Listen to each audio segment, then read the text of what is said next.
guys, what's up? My name is Sarah Sherman. I'm a comedian. Oh, stop. No, stop cheering for me. I'm just a comedian on a show that... And I'm here not to just get huge applause from you guys and pose for pictures. Thank you, get my good side. Thank you, get my good side.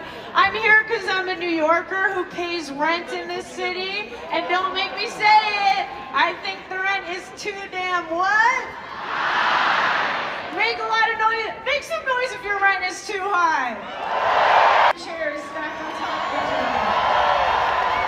Make some noise instead of fixing the problems in your apartment. Your landlord just paints over them. Make some noise if you're a millionaire and you want to pay my rent for a year. Okay, we got Boo! Okay, so I'm getting a sugar daddy tonight. But you guys are amazing for being here. We have an amazing show tonight, and I'm so excited to be here to support the only candidate who actually wants to make the cost of living in this city actually affordable. The cost of rent is too high, and so is the cost of everything else, and everybody's so excited to be here. And did I forget anything else important I'm gonna say? No, I'm just excited to be supporting Zohran Mamdani for mayor.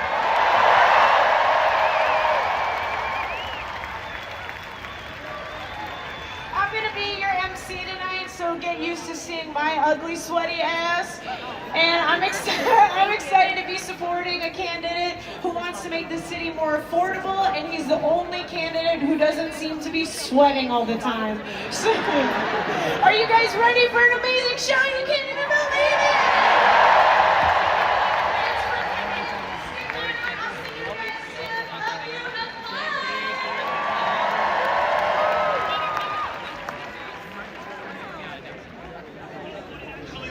Showing up day after day after day and making it clear that the fight that management is picking is not just with the workers of this one company, it's with this city at large, where workers do not have to beg for what they deserve.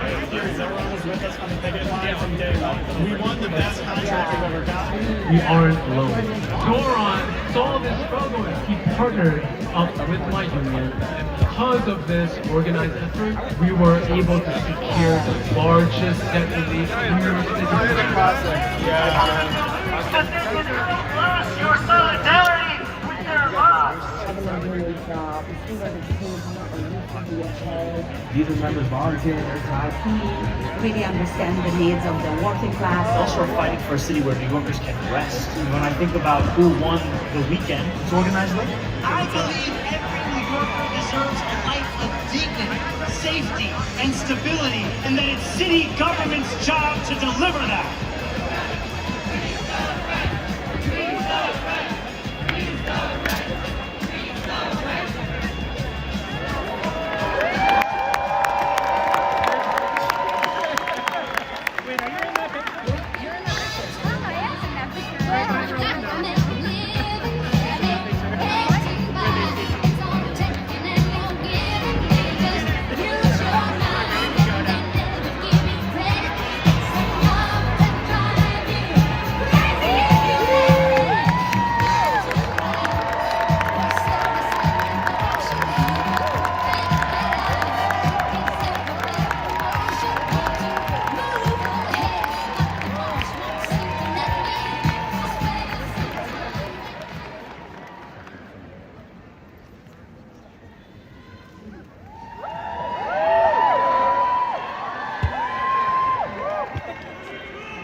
Hello, everyone. Hello. My name is For 45 years, mi abuela was a member of 32BJ, cleaning the floors of Midtown office buildings. And now, thanks to my CUNY education, I teach sociology at 4 years. I have been a member of PSCQ. Through my role as a student mentor to students and a member of union committees, I have seen firsthand that fighting together our members change the lives of students and workers together.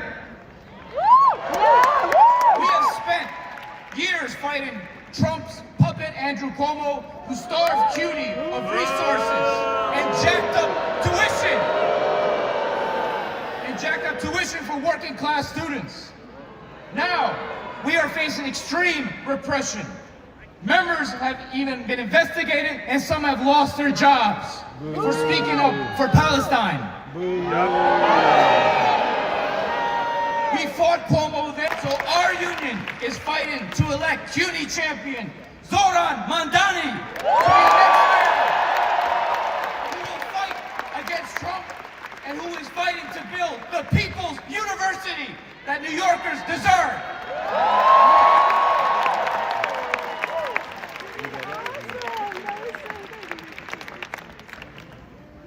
What's up, New York? You ready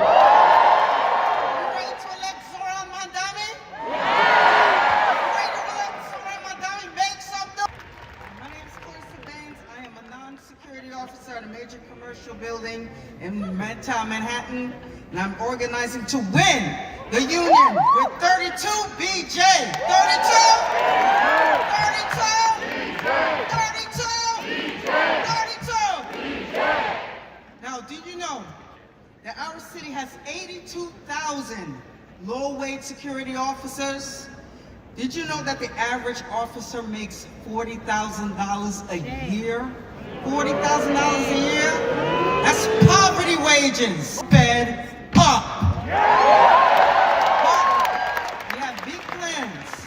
Later this week, we'll be at City Hall, fighting for legislation to set wage, benefits, training standards for all security officers in New York City. So that bill is named after our New York City hero, Mr. Alada Etienne, may he rest in peace. Our fallen security officer who gave his life while protecting others during a mass shooting in Midtown Manhattan. May he rest in peace. And in my workplace, I'm organizing 32BJ and my co-workers to organize a union, not only in my building, but for all 30 buildings serviced by my employer. So thank you, Zohran Mamdani, stay with Alad's family, and when tragedy struck, our security officers in our fight, we got your back.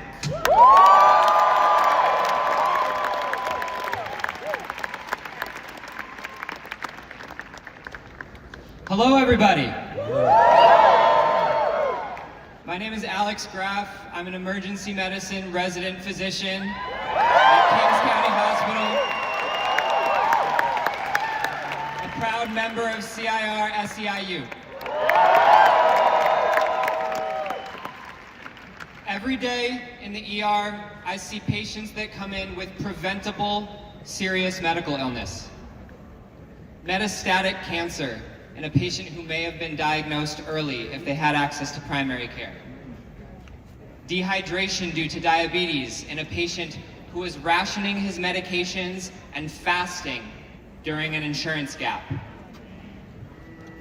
A mother with a complex neurologic problem that had to prematurely end her hospital stay because she couldn't get childcare.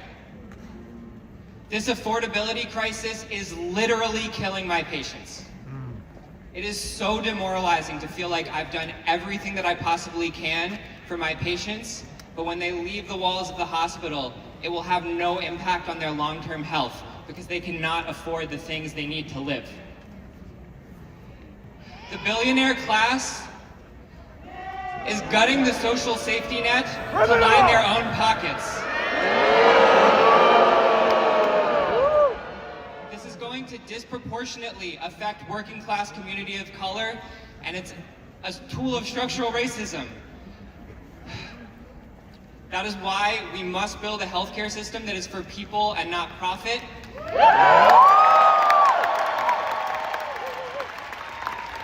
And that is part and parcel to electing Zohran Mamdani as mayor to build a city that we can all afford. Thank you.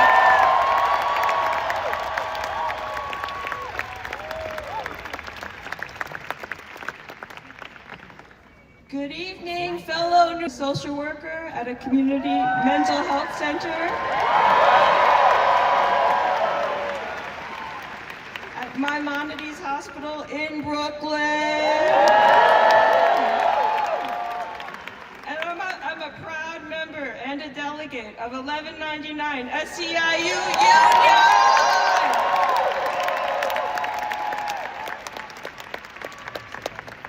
At our last contract negotiations, I helped organize my fellow union members to show up at the table, and we won significant raises, as well as extra pay for social workers who speak a second language.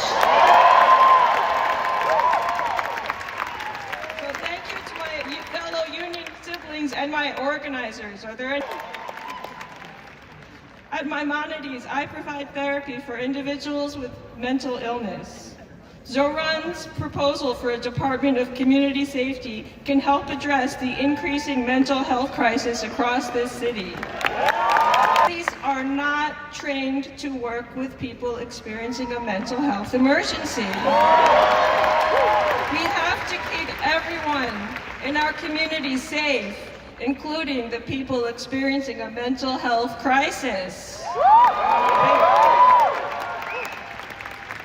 And I've learned as a social worker, individuals living with severe and serious mental illness like schizophrenia, they deserve and need empathy, connection to long-term housing and social services.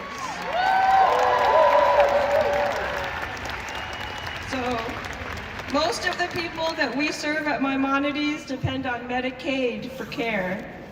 So the mental health crisis is only going to get worse after the federal Medicaid cuts kick in if we do not act. And I'm proud to say, and if it matters, I happen to be Jewish. And yesterday, I proudly cast my vote for Zohran Mamdani.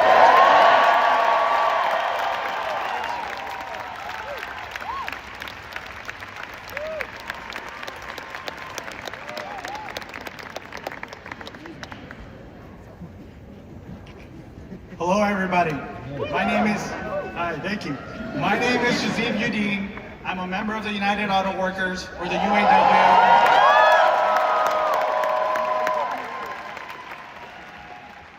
I'm also a postdoctoral researcher at Weill Cornell Medicine. So my day job or my research focuses on understanding the impact of the immune cells in our gut and how they can be harnessed to develop new therapies that can improve patients' quality of life. Alongside the UAW, have also been working to get protections, to fight for protections for the international members of our community, and also to demand solutions for the affordability crisis that's plaguing all of us. And we're currently at a place where we might go on strike this week to get the fair contract we need and deserve.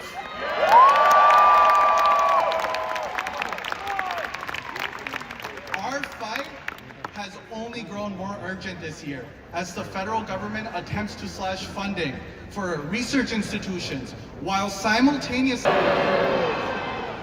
I've personally felt these cuts. My job depends on receiving these federal grants. And every single time a threat is made, I'm left with a critical candidate like Zohran Mamdani. A person who we know will fight to address the affordability crisis we are all facing. A person who will defend the rights for all immigrant members of our community. And a fellow New Yorker who will stand up with us against this federal administration to protect our city.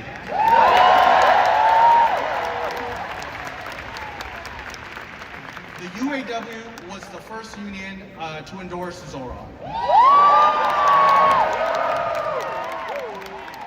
And if it is necessary to go on the picket lines, we know Zohran will have. Thank you, everybody, and please remember to go out and vote.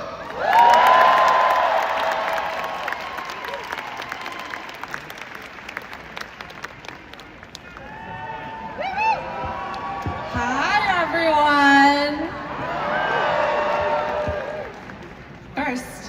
give some love to people who canvassed today. Let me hear you if you canvassed today.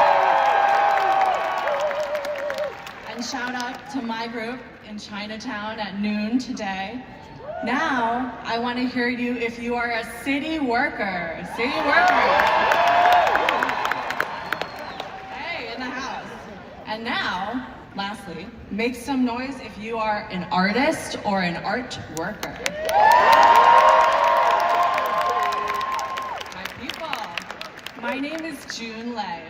For 6 years, I've been a member of District Council 37, the union that represents 150,000 workers who run the city where I was born and raised by 2 working artists. I am the secretary of Local 1502 at the Brooklyn Museum, where I produce public programs like the beloved Free. This spring, our museum's management attempted to lay off 40 union workers. A reckless reduction in force that would have cut jobs, exhibitions, and programs, all while preserving 6-figure salaries for executives. The union strongly opposed. Alongside our sister unit, UAW 2110, we organized rallies and testified to City Council, who pledged us $2.5 million. With this funding, we saved our jobs. We protected our collections and our visitors, artists, musicians, writers, students, and children from Brooklyn and beyond.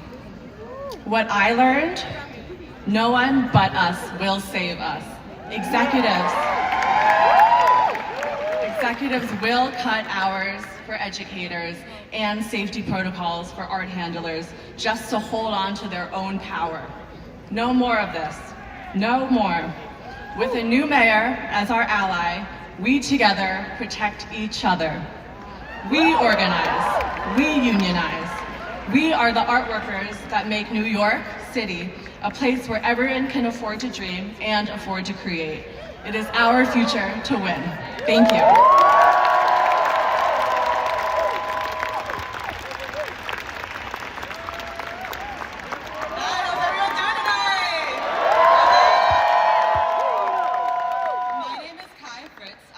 Starbucks barista, proud union member and New Yorker, and I'm here today because I know that New York is not for sale. And I want to live in a New York for workers, not for corporations. Starbucks and its CEO, Brian Niccol, are the embodiment of corporate greed and oligarchy. $96 million last year for just 120 days of work. That is 6,666 times what a barista like me makes. Criminal! His wealth comes at the expense of workers like me. Our healthcare, our rent, our grocery bills. This is a broken system, but we are fighting back and we are fighting to win. United is one of the fastest growing union movements of this century. Over 12,000 of my union siblings have organized and inspired workers all over the world, and we are not backing down. Our fight for a fair contract is part of a larger struggle for dignity, for justice, and for an economy that works for all of us. Not greedy corporations, not billionaires, not oligarchs, for all of us. We know Zohran has our back and will be with us on the picket line if we strike, and we need all of you to join us too. No contract, no coffee! Zohran's fight is our fight. Workers need a mayor proud to vote for Zohran on November 4th. Thank you.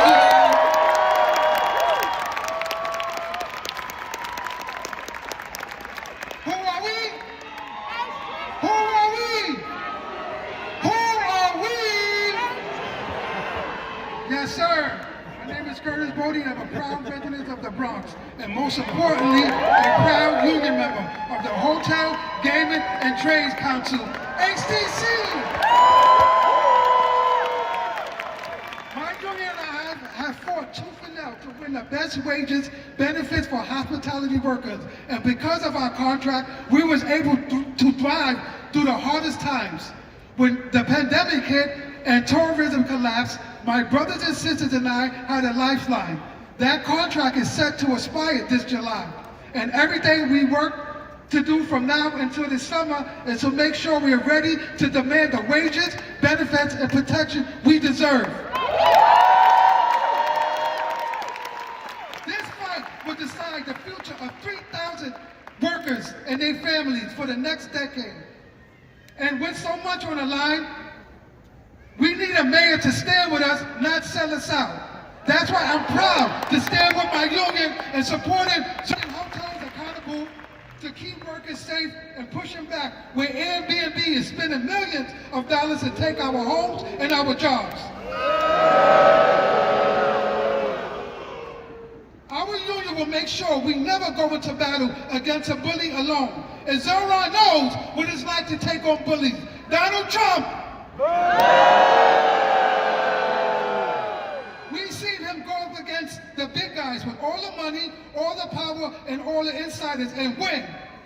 When we're on the picket lines and behind closed doors. I know New Yorkers can count on Zohran. Now let us show him we can count on him and vote next Tuesday for Zohran Mamdani for mayor.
Extremely proud president of the 2 million member Service Employees International Union. And I've been trying to get here and finally y'all called. I was like, I'm coming. I had to be here tonight because when working people anywhere show up for a fight, SEIU gon' damn sure show up for the fight, am I right?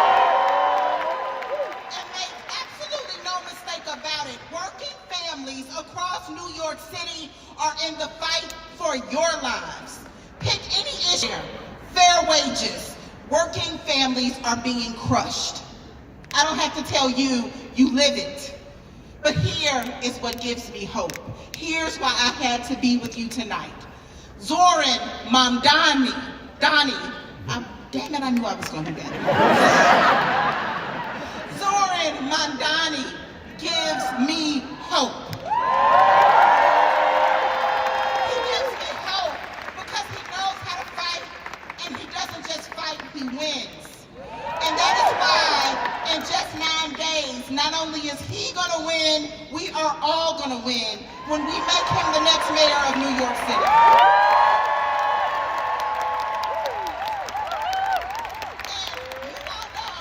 You all know far better than I, there's a lot to love about our dear brother Zohran. But one of the things that I love about him, he is not just a fighter, he is a believer. He believes in people. He believes that everyone looks for a way through. He's the kind of leader who listens when others dismiss us. He's the kind of leader who shows up even most of the time when others are uncomfortable. He's the one who's going to stand with the people until victory is won.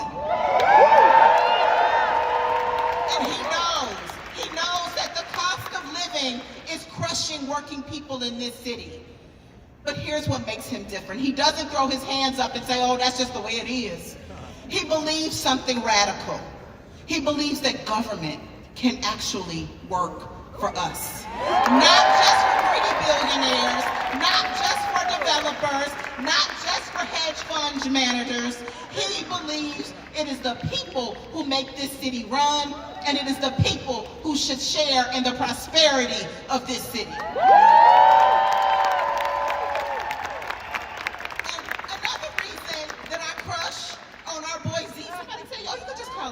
Another reason that I crush on Z is because he carries a superpower. He carries radical imagination. Radical imagination. That is the courage to believe that better is possible, and not just believe it, but have the discipline to organize until you make it real.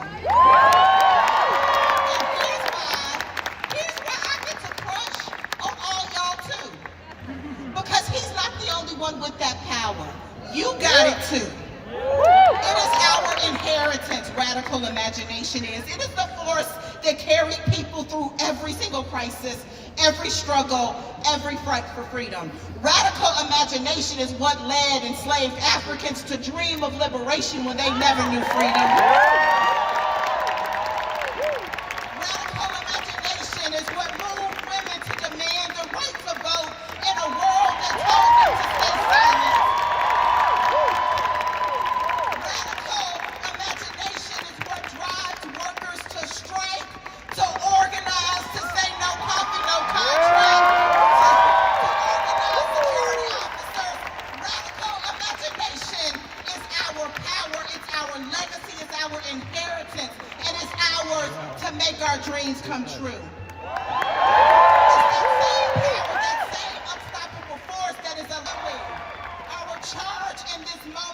Remember that power has always has rested with the people. And when we organize, we make history. And history does not happen by osmosis, family. It takes work. It takes it takes love for each other. It takes love for your city. That is why, y'all, you got 9 days. 9 days for every last voter into this movement. So when you leave this rally, get your phones out, text your friends, call your co-workers, get on that family thread, hell, call that ex. Call that ex. Because this Zohran Mamdani will be the kind of mayor that wakes up every morning and works his heart out for you. He will work his heart out for better jobs, for fair pay, for better educational affordability, and the protection of our rights and of our democracy. That's leadership, New York. That's the future we can build together. Let's finish strong. Let's go get it.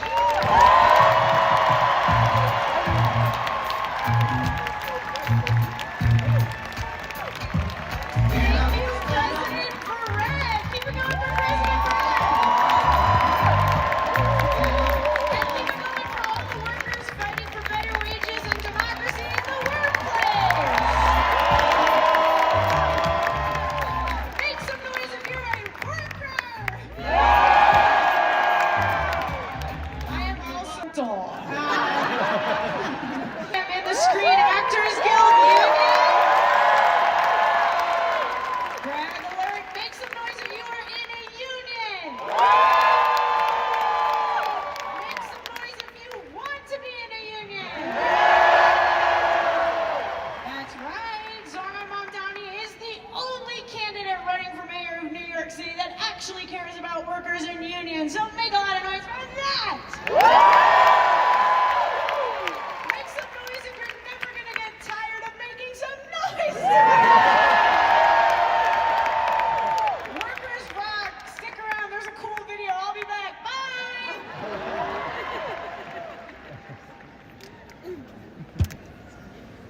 Let's see, where is it?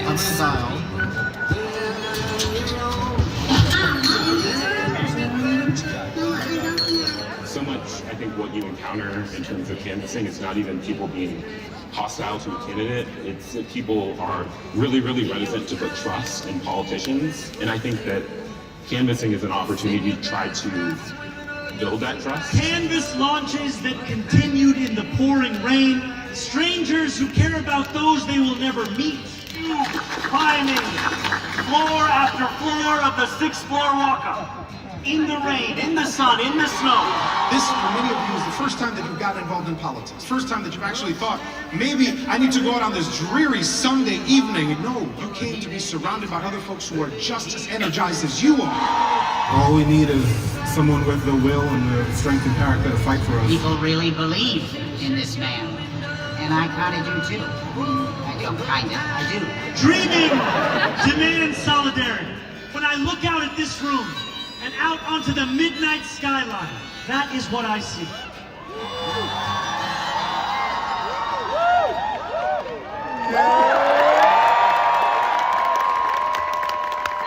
Our socialists in office from the Democratic Socialists of America. Julia Salazar, Assembly members Claire Valdez, Marcelo Martinez, Sarah Hannah Threadshaw, and Emily Gallagher, and City Council members Alexa Aviles and Tiffany Caban.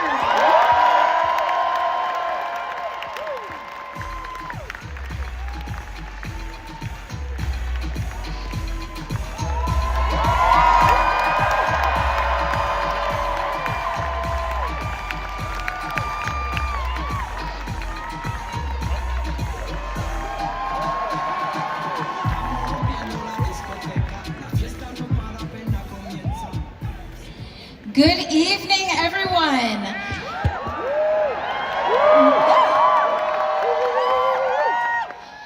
I am New York State Senator Julia Salazar. In 2018, I became the first Democratic Socialist elected to our state legislature in nearly a century.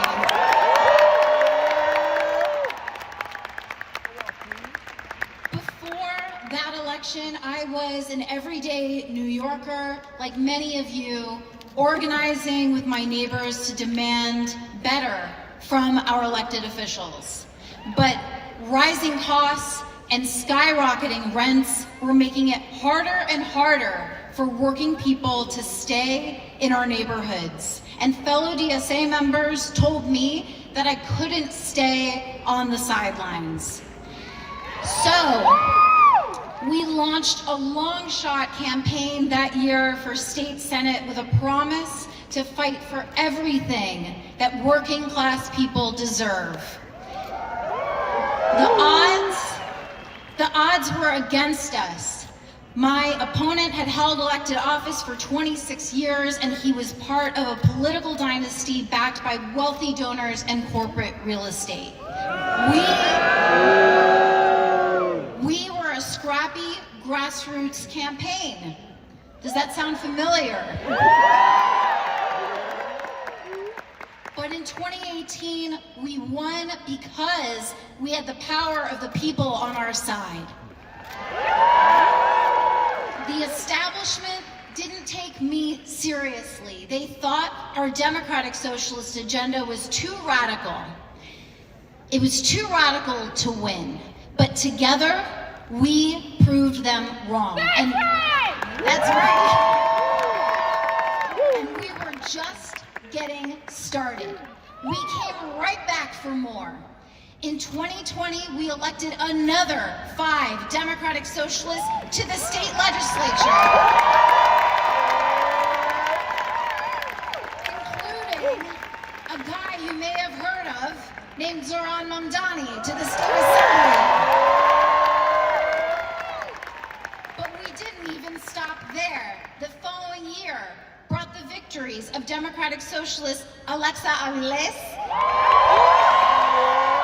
and Tiffany Caban to the City Council. And you know we couldn't stop there. So we kept going and we elected Kristen Gonzalez to the State Senate. And Assemblywoman Claire Valdez.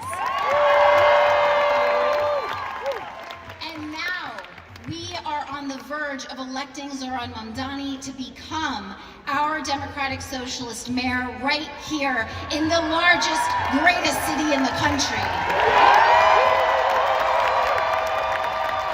We not only have the people on our side, but our movement has grown. Is it radical to demand that billionaires finally pay their fare to abolish ICE? No! Is it radical to believe that every family in New York should be able to afford childcare? No! These are the demands we must make to build the future we dream of into a reality. New York City, are we ready to elect Zohran Mamdani as our next mayor? Are we ready?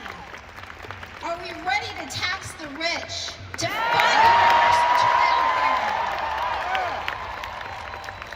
and make our city's buses fast and free?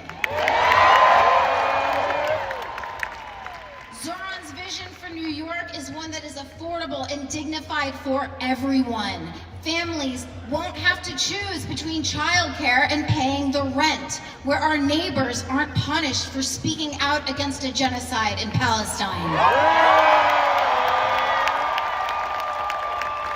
On November 4th, we will remind the elite once again that we have the people power, and we will give Zohran the mandate he needs to lead our city.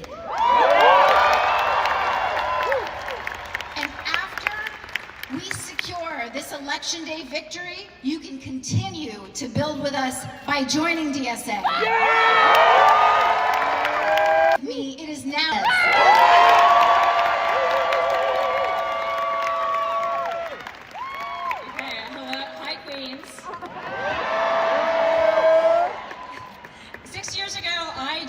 DSA because I saw power in our movement.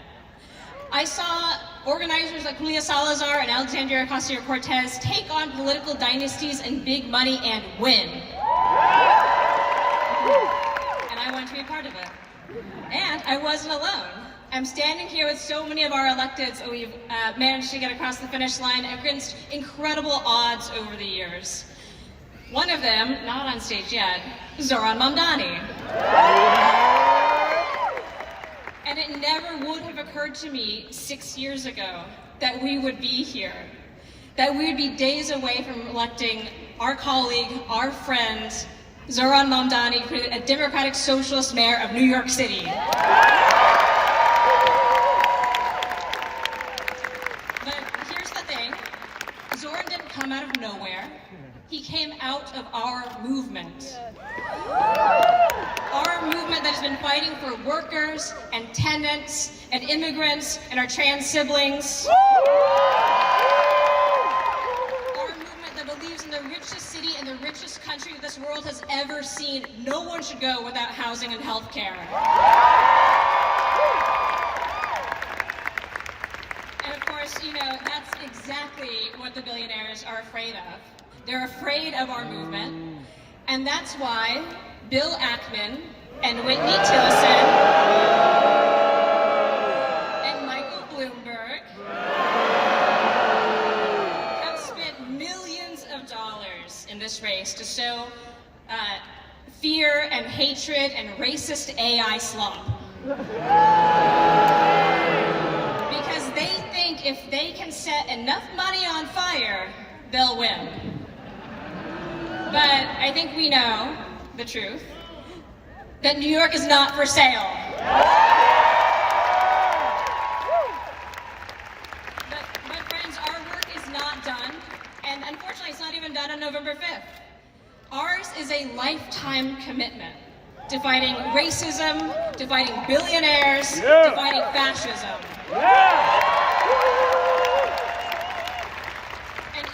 If you are here tonight, and if you have been knocking on doors with us, you are part of that movement. And so I'm going to make the same ask. than my friend just made. Will you take the step I took 6 years ago and join DSA? We're taking down names.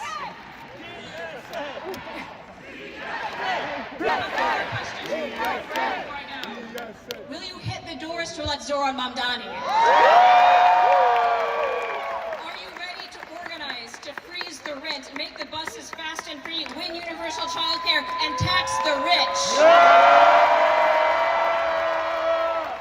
And to quote another famous socialist mayor, Bernie Sanders, are you ready to fight for someone you don't know? Let's win this green solidarity forever.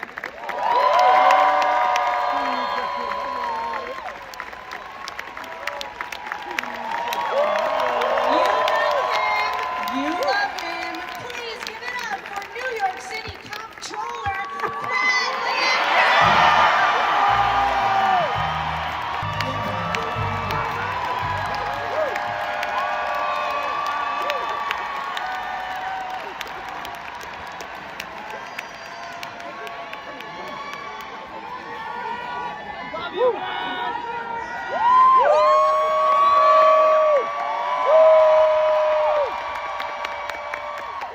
Good evening, New York City! I'm Brad Lander, the New York City Comptroller, also known as your second choice in the primary. That primary gave me a front row seat to see this powerful coalition that Zohran is building, and then to become part of it. Watching Zohran up close, I got to see how hungry New Yorkers are for a city they can afford, where everyone is welcome, and with a leader who inspires us. So, when the opportunity to cross and doors arrived, I knew just what to do. For starters, we had to send... I said it on election night, and I can't wait to say it again next Tuesday. Good fucking riddance!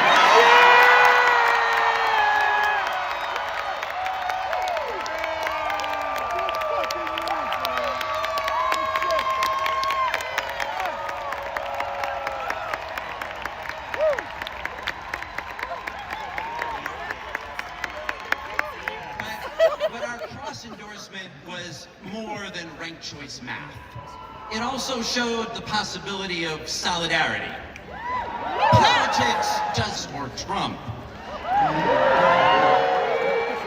Politics can be a team sport for building the New York of our dreams. That's what Zohran is building.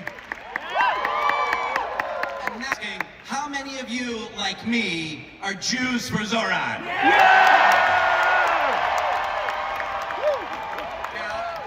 You might not think it from the press, but you can hear it here. Zohran's... We see in this campaign a way to fulfill Jewish values like B'Tselem Elohim, that everyone is created in God's image. Welcome refugees. On primary night, Zohran made a commitment to reach out to people who disagree with him. And since then, I have seen him keep that promise in dozens of meetings with rabbis and Jewish leaders, in house parties, in synagogues, at town halls, at Rosh Hashanah and Yom Kippur services. In each one, Zohran listened intently to people's hopes and also to their fears, including all too real experiences of anti-Semitism.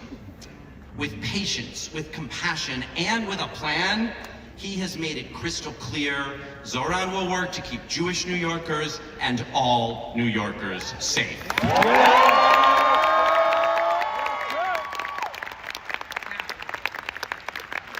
How many of you are Muslims for Zohran? Assalamu alaikum. I want to speak to you as a Jewish New Yorker because this race, especially in the last few days, has seen outrageous Islamophobia. Shame on you, J.D. Vance, and shame on you, Andrew Cuomo.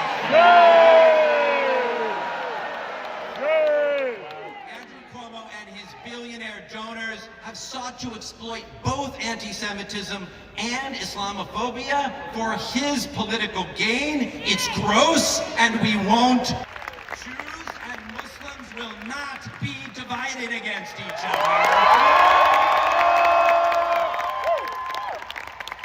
Our safety, our freedom, our thriving is bound up together. And that's true in New York City, and it is also true in Israel and Palestine. Israelis will not be free and safe until Palestinians are free and safe. And that's why, even though this is a municipal election, we demand the end to the genocide.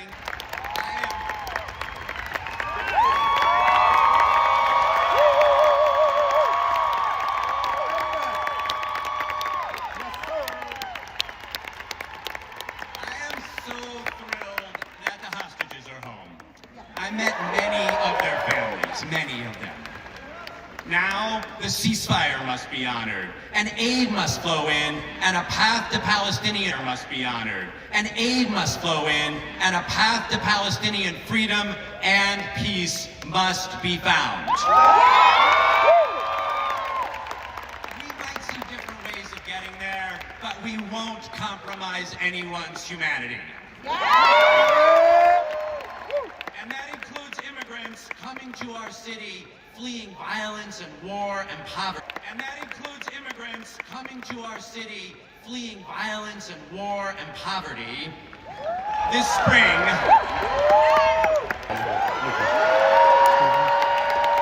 Zohran was the first mayoral candidate to show up and demand my release.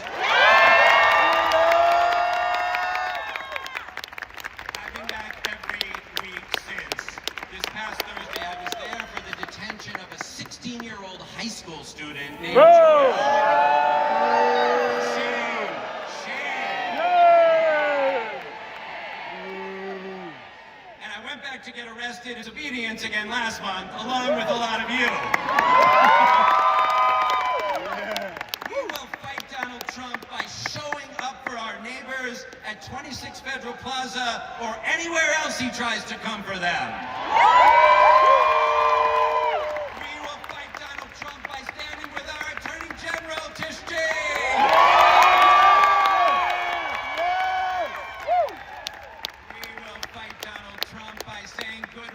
To his puppet, Andrew Cuomo.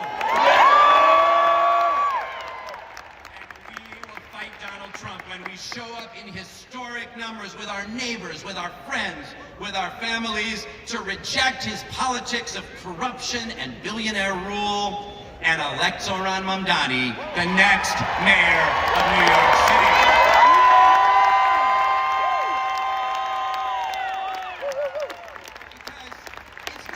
Trump versus Zohran Mamdani. It's Donald Trump versus New York City. Zohran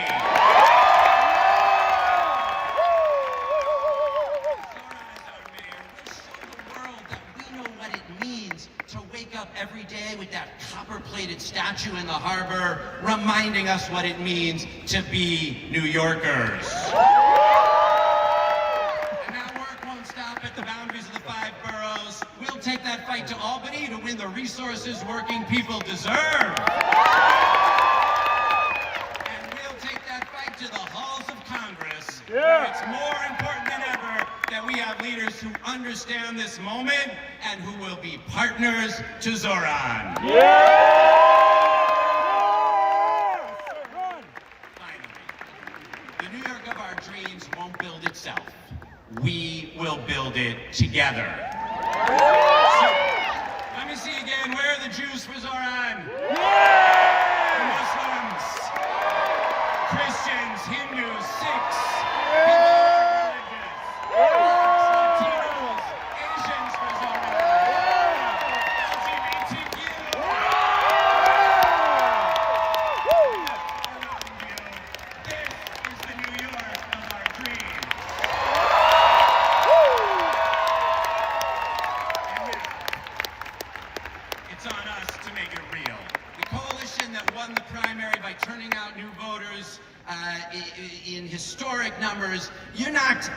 $500,000 in those last 11 days.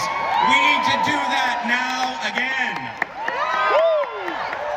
To remind those voters, there's one more election on November 4th for all the marbles.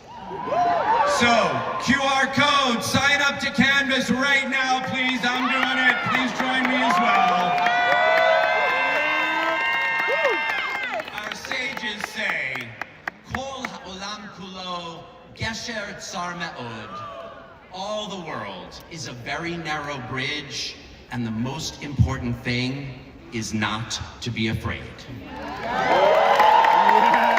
let's canvas, let's vote, let's cross that bridge together. Let's elect Mayor Zohran Mamdani.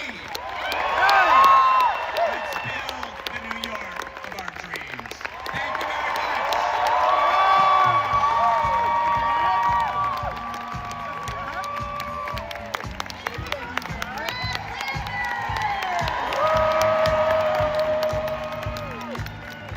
Saying, are you? Yeah.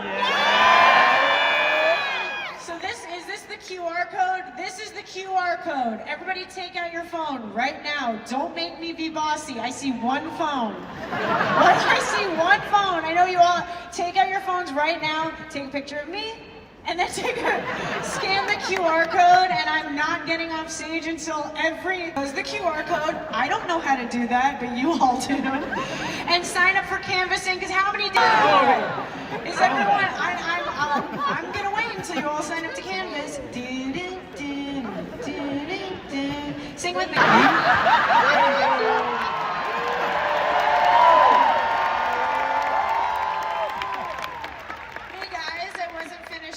So you just silence the female narrative. Just kidding. You guys all signed to Canvas. Thank you for doing that. Keep them on for yourselves. I've got an amazing joke for you.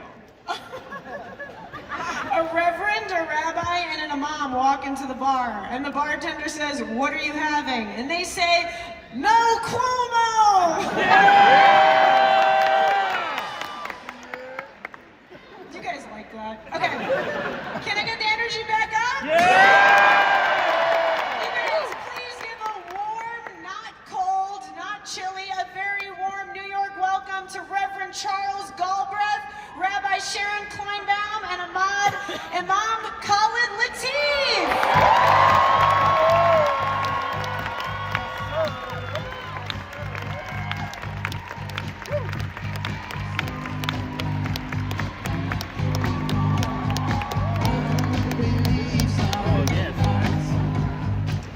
Good evening.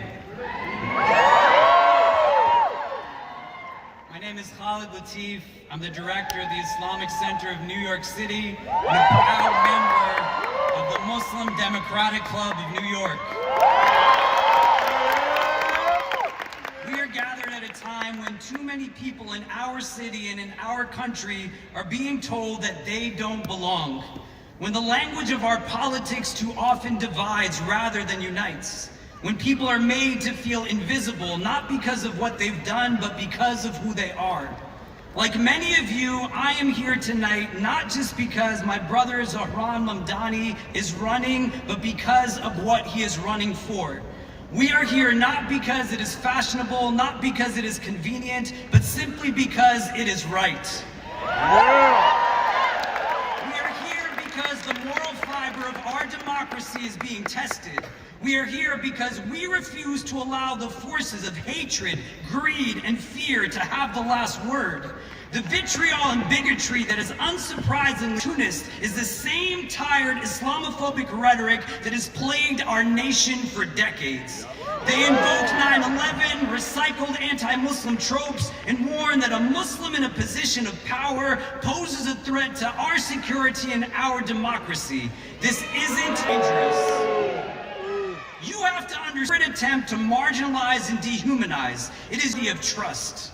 When Zohran succeeds and the reaction from Andrew Cuomo is to question his loyalty to America, that reveals a deeper ailment, one where identity itself becomes questioned. But we are still here and we are not going anywhere. Forces that target Muslims are also especially those amongst them who dare to speak truth to power. Islamophobia does not exist in a vacuum. It is entangled with white supremacy, xenophobia, and anti-black racism. To me, anti-Muslim sentiment has always been a system of anti-blackness. To those peddling hatred in our political discourse, you should know that democracy thrives not on fear, but on radical empathy. It demands we trust one another, respect our differences, and elect leaders who reflect our collective identity, not leadership, come from all walks of life. To everyone who is not a bigot, remember political milestone. It is an invitation to dream bigger, to love braver, and to live up to our city's promise. We do not need to become what they fear in order to defeat them. We simply need to keep showing up with our hearts, our feet grounded, and our collective voice strong and unwavering. This is our city too. Status has infinite value and just about rent checks and price tags. It's about whether ordinary people can live with stability, with joy, with hope. That a democracy that allows corporate greed to dictate who gets a home, who gets health care, who gets to dream, that is a democracy on life support. We may not have all the money, but we have a movement made up of the people. And when the people move, the ground beneath injustice begins to shake. When the people move, the walls built to divide us, they crumble. When the people move, the impossible becomes inevitable. To my brother Zohran Mamdani, keep showing them who we are by showing them who you are. We are with you every step of the way, and we know that your victory will not just be yours, but ours. It will belong to every family fighting to stay in their home, every worker demanding dignity, and every young person daring to dream of a fairer world. Because when you rise, Zohran, we all rise. When you speak truth to power, you remind us that the moral arc of the universe still bends towards justice, but only when we bend it together. So let's keep bending, let's keep building, let's keep believing. This is our city, this is our moment, and this movement is what New York City should look like.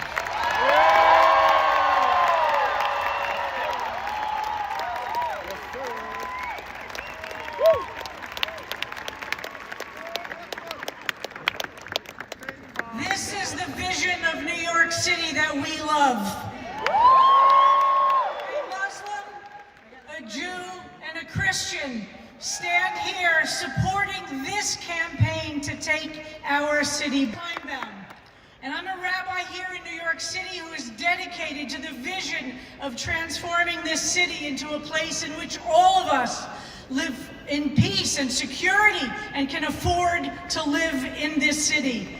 In our Jewish story read this past Shabbat of Noah after the flood, God says to all of us, I set my rainbow in the clouds as a sign of the covenant between me, a sign that creation itself is holy in all of our colors, a sign that it is up to us to create a future free of corruption and violence, which we're told caused God to flood the earth with the Mabul, with the flood itself.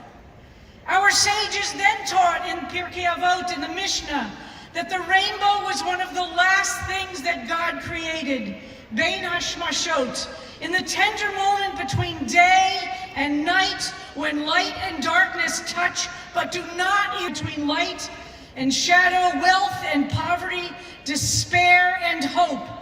And it is in that in-between place that holiness is born.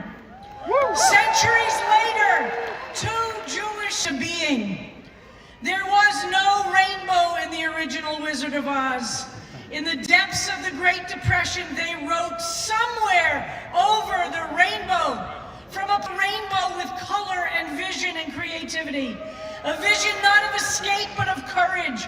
A world in which people could live free and unafraid, where dreams and justice meet. That dream must be renewed in every generation.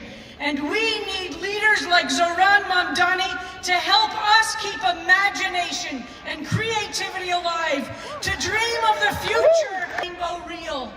We must make every single child's right to dream.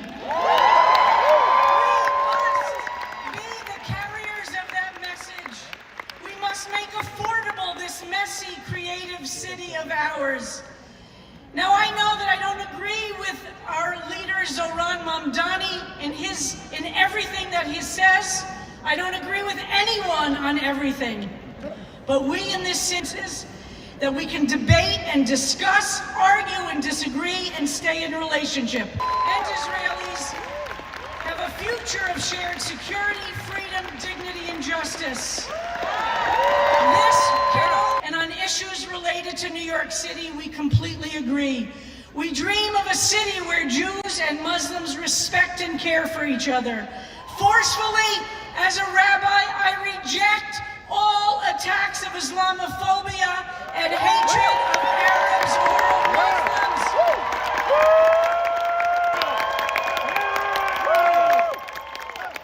Together, we must reject all these attacks of Islamophobia and anti-Semitism. We need each other. We dream of a city where God's keshet or rainbow bathes all of us in this tapestries of differences. And we always pray to remember that joy itself is an act of spiritual and political resistance. As a rabbi, I am grateful to Zohran for his commitment to fight anti-Semitism. We dream of a future.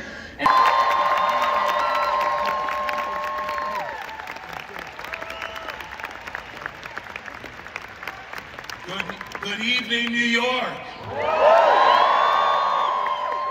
My name is Charles Galbraith, and I serve as a pastor in Brooklyn, New York. It's Brooklyn in the house.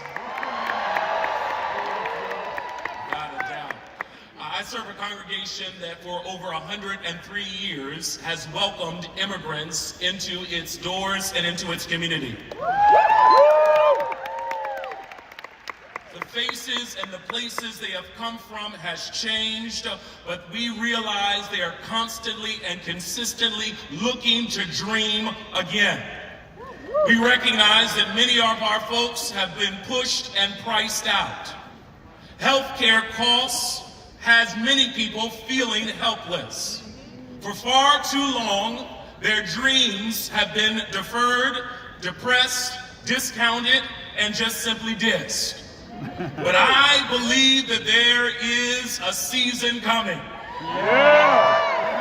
Dreamer. And I believe that there is another dreamer who has a vision for New York City. Who can dream and actualize our way out of food insecurity. Out of housing that's unaffordable. Out of constantly being underneath a crisis and intimidation to our immigrants. I believe that there is a possibility that rests within our city, and it rests within our brother Zohran Mamdani.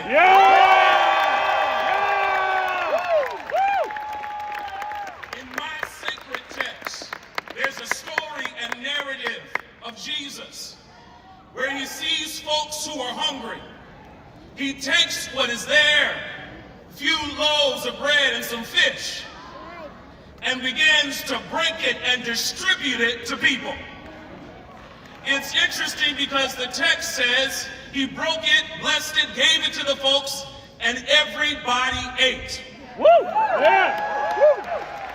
I believe it's possible to have a city where everybody can eat.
slogans.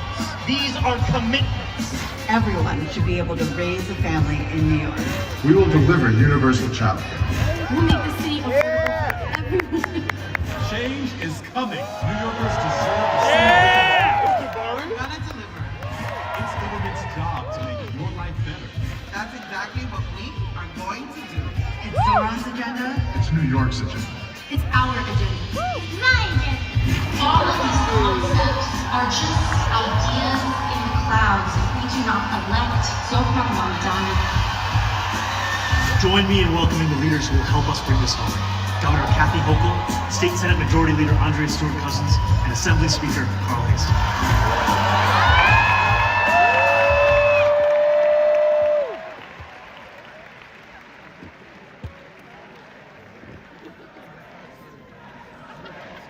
Please give a warm welcome to our greatest allies in Albany, partners in delivering our affordability agenda, Speaker of the New York State Assembly, Carl Hasty, Leader of the New York State Senate, Andrea Stewart-Cousins, and Governor Kathy Hochul.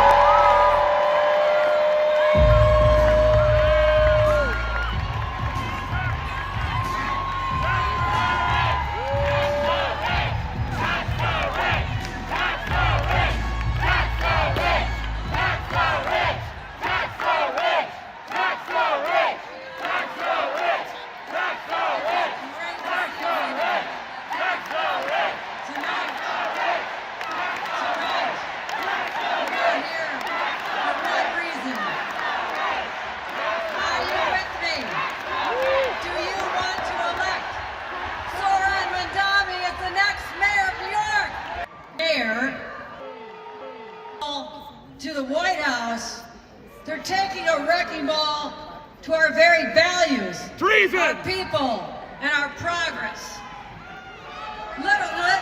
Get this.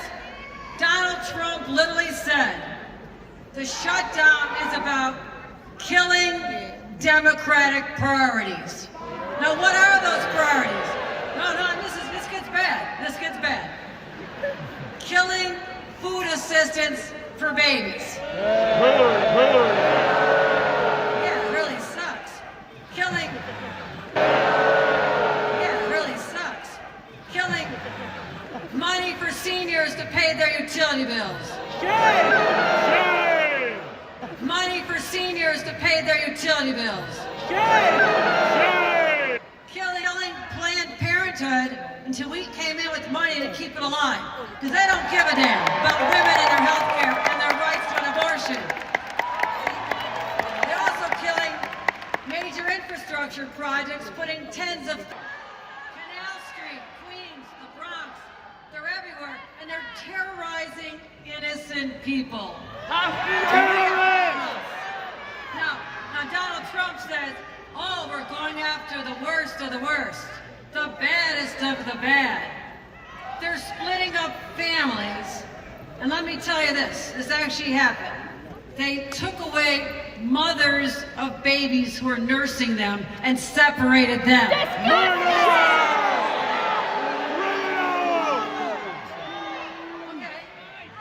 How do you top that?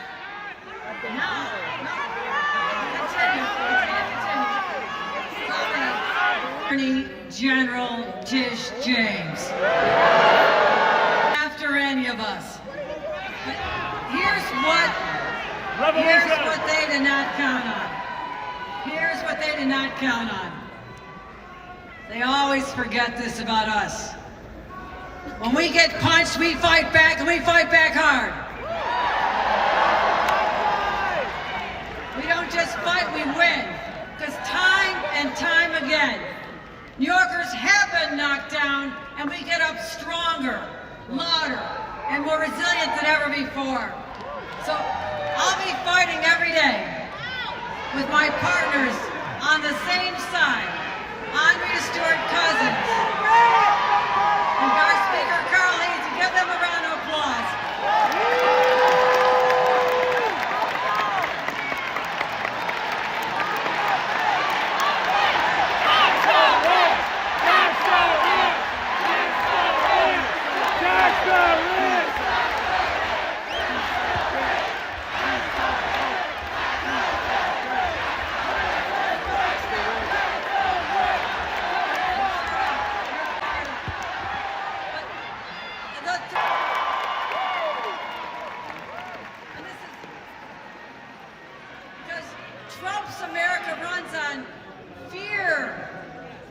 cruelty and division. But New York, we run on hope and compassion and optimism that never leaves us. So I said we are the state that does not back down, and I'm going to be working closely with Mayor Zohran Mamdani.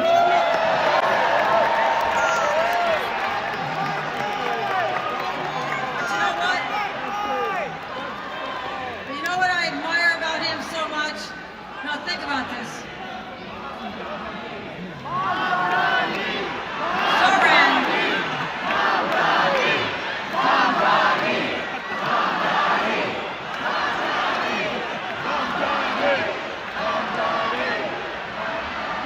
you know what you should take inspiration from?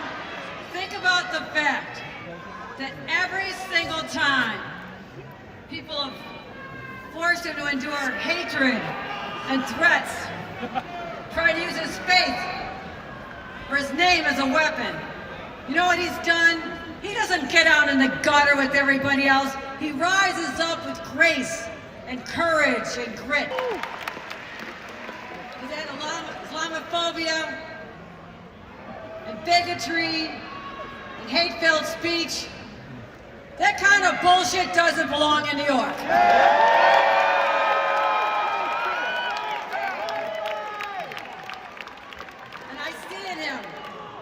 Someone who sees a New York that is affordable, because we want to live here. We want families to grow here. We want them to prosper.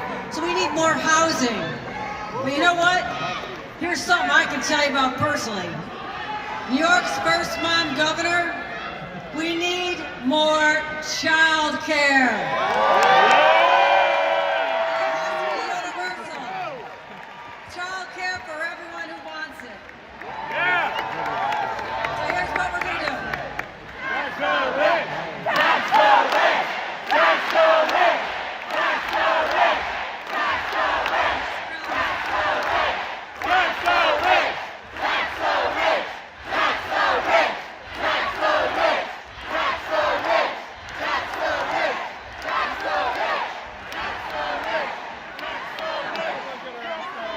I can hear you. You want to see Zohran or not? Listen, this energy and this passion, and for those of you who've not been involved in the voting or even campaigns before, I am so excited about what is going on here. But I need you to do something. All right, and one more thing, my friend. This is about this November's election, but take that energy, that passion, and take it into 26 so that we can take back the House of Representatives, take the Senate, and take back our country. With your help, we will. Elect Zohran, we take back America. Thank you, Queens. Thank you, New York.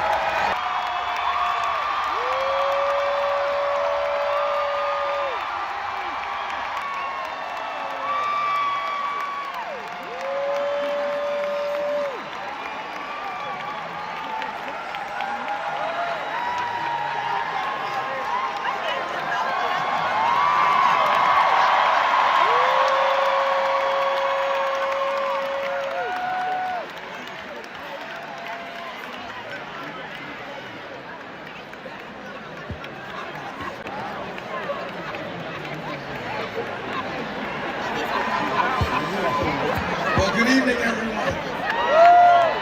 My good friend Zohran Mamdani. I need y'all to repeat after me. And as a supporter of Zohran, a candidate whose name has become synonymous with the fight for affordability in a city plagued by high inflation, I am deeply committed to this cause, and I stand behind him today. It is a cause that every single one of us has had to grapple with, seeking adequate care for their children. In a city not only run by coffee, but a reliable and accessible public transportation system, we've witnessed the stark reality of how many New Yorkers rely on these services with simultaneously. Here's Assembly, I hear you guys. I've collaborated closely with him to prioritize the needs of everyday New Yorkers. Together, alongside the Assembly majority, We spearheaded initiative again. So Mayor, Zohran for Mayor. Under the leadership of Zohran, he will be the fighter we need. Good evening, New York! The government to understand that I needed to work to support my... They didn't hear me. Still exists. However, we have Zohran. Yes, we do!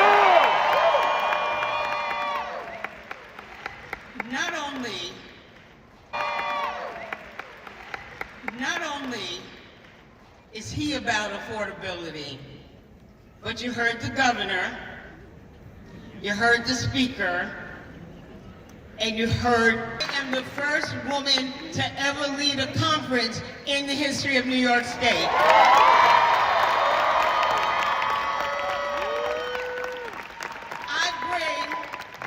I bring my experiences with me to the table. And I tell you my experiences so you know that I get it. He gets it. The governor gets it. And I also talk about the history because you are looking at history. Things that people said could never be done. People could never have these seats. They could never ever sit at the table and make policy decisions. That's what they would have us believe. Or make policy decisions. That's what they would have us believe. And yet, because you vote, we make things happen. And one of the things,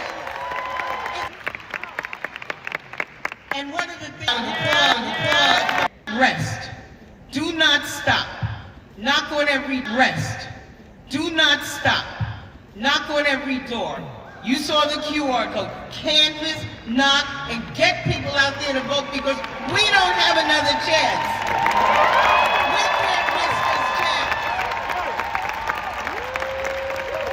And, you know, I'm just up north a little bit in Yonkers, but in Westchester, I always tell folks, is Westchester in the house? Come on, we're taking. I always tell folks, is Westchester in the house? Come on, we're taking.